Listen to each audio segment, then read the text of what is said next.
Hey guys, कैसे हो आप लोग। मैं आपका नीलेश पिया बहुत बहुत स्वागत करता हूं इस यूट्यूब चैनल पे। दोस्तों, इस वीडियो में चलो हम लोग इस पेपर को सॉल्व कर लेते हैं। काफ़ी मस्त मस्त क्वेश्चन है इसमें, जो आप लोग का जो 27 फरवरी को एग्जाम होने वाला है साइंस का, यानी विज्ञान का जो पेपर क्लास 10 यूपी बोर्ड का, उसके लिए इंपॉर्टेंट है काफ़ी। चलो सबसे पहले ये हम लोग का उपखंड क के अंतर्गत जितने भी आप लोग के ऑब्जेक्टिव क्वेश्चन आते हैं उपखंड क के अंतर्गत, यहाँ पे ये देखो फिजिक्स वाले पार्ट से हैं, तो इनको हम लोग सबसे पहले सॉल्व कर लेते हैं। यहाँ पे थोड़ा मैं जूम कर लेता हूँ कि आपको अच्छा दिखाई दे। देखो यहाँ पे हमें क्या दिया है कि एक गोलीय दर्पण की फोकस दूरी f और वक्रता त्रिज्या r में संबंध है। हमें बताना है कि गोलीय दर्पण की फोकस दूरी और वक्रता त्रिज्या में संबंध क्या होता है। आपने पढ़ा होगा फार्मूला की f equal to r by two होता है, यानी जो फोकस दूरी होती है वो वक्रता त्रिज्या की आधी होती है। तो यहाँ से r equal to two f भी हो सकता है, यहाँ से r equal to two f भी हो सकता है।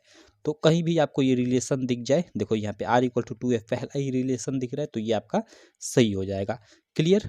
चलो उसके बाद हम लोग सेकंड प्रश्न देख लेते हैं कि दूरदृष्टि दोष के कारण प्रतिबिंब बनता है। ओके, दूरदृष्टि दोष अगर किसी व्यक्ति को हो गया है तो मतलब प्रतिबिंब बनता है कहाँ, रेटिना पर या नेत्र लेंस पर, रेटिना के पीछे या रेटिना का, देखो यहाँ पे ये ऑप्शन गलत डाला गया है, रेटिना के ये आगे। ठीक, तो ये जो इसका है सी ऑप्शन है, ये सही हो जाएगा कि दूरदृष्टि दोष के कारण प्रतिबिंब बनता है तो रेटिना के पीछे बनता है। क्लियर। और निकट दृष्टि दोष के कारण तो रेटिना के आगे बनता है, आप लोग याद रखना। क्लियर।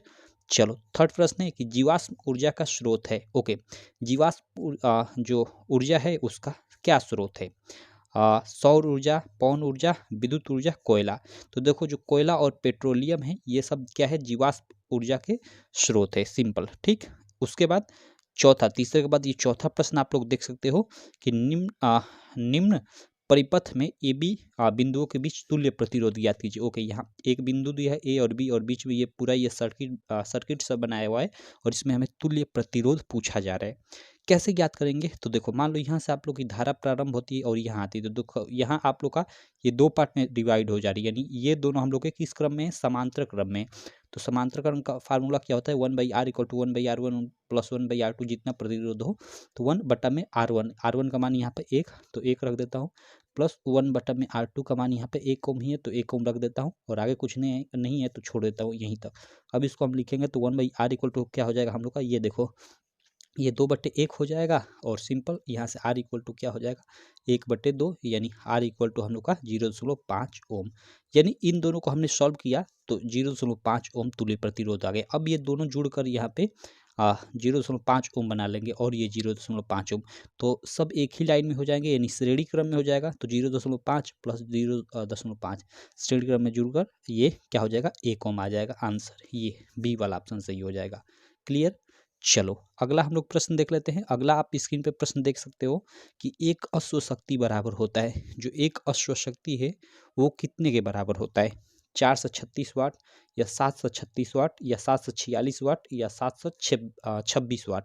सही ऑप्शन है ये सी वाला 746 वाट। ठीक है, हम लोग का पांचवे का सी ऑप्शन सही हो जाएगा। क्लियर। चलो आई होप आपको ये भी क्वेश्चन एकदम क्लियर हो गया होगा।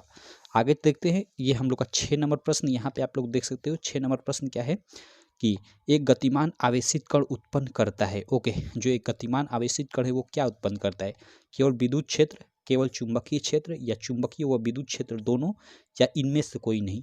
सही ऑप्शन है सी वाला, चुंबकीय व विद्युत क्षेत्र दोनों। एक जो गतिमान आवेशित कण है वो चुंबकीय और विद्युत क्षेत्र दोनों उत्पन्न करता है। ठीक।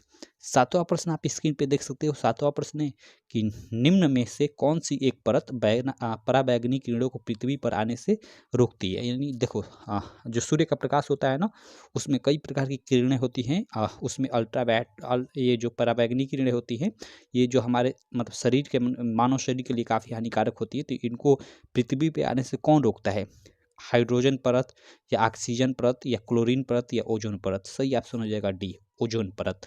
तो ये हम लोग को हो गए उपखंड क के अंतर्गत, ये हम लोग के 7 क्वेश्चन थे ना, हाँ 7 हम लोग के फिजिक्स वाले पार्ट से क्वेश्चन, जो जिसमें आप लोग के पीछे जो लाइट वेट वाले चैप्टर आते हैं, प्रकाश परावर्तन तथा अपवर्तन वाले विद्युत वाला, उनसे।